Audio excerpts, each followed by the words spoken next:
just going to simply go over an easy mobility routine that is beneficial for everyone. We're looking at moving our spine to its full ranges of motion. We're trying to hit all three movements, getting as much work in a little bit of time as possible. All right, so we're going to take Alex here. She's going to get kind of the quadruped position, all fours. We want her wrists stacked under her shoulder, her knees stacked right under her hips.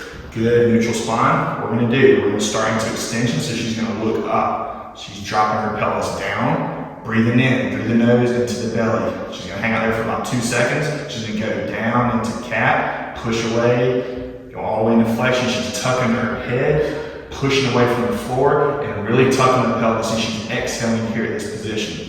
So I'm going to let her go through a few repetitions of this to show you kind of the tempo that we're looking for.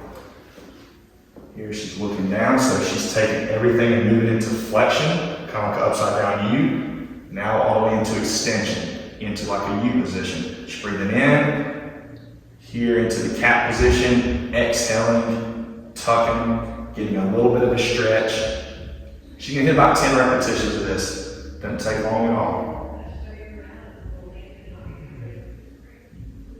All right, guys, so next movement, we're going to be looking at the lumbar windmill. The first one, the cat-cow, we're really working on flexion and extension of the spine. Here we're going to get some rotation in the lumbar spine, so the low back. All right, she's got her feet and knees together, feet close to her butt. She's going to go ahead and rotate her hips and low back to the one side, going nice and easy. Same tempo. Here, hang out, come back to the other side.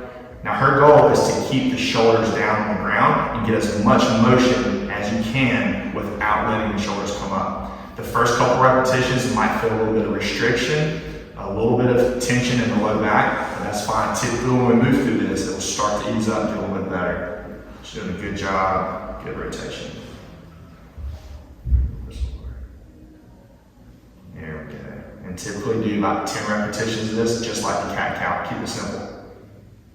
All right, guys, last and final movement. We're already working on flexion and extension of the spine as well as rotation to the lumbar spine. Here we're going to get some good rotation, a little bit of extension to the thoracic spine. So what most people need here, since we sit a lot, we're forward, we definitely need that rotation. When we don't get movement through the spine, that's when everything wants to become restricted. This is going to allow us to reduce tension throughout the body. So here she's laying on her side, supporting her head with her bottom arm. Legs, we're going to bring that up about 90 degrees.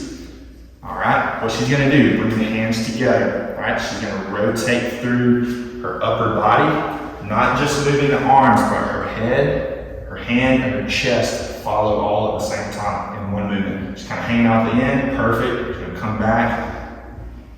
We're trying to get as much rotation through the T-spine as possible. Get a little bit of extension, good. And here, we always want to make sure with any movement, we want to breathe through those movements. So as she comes forward, she's going to kind of breathe in, get ready for the next repetition. As she's going into that repetition, she's going to exhale, get a little bit more range of motion. It's perfect. Yeah, this should feel really good, especially after doing, let's say 10 repetitions both sides. It should feel really nice.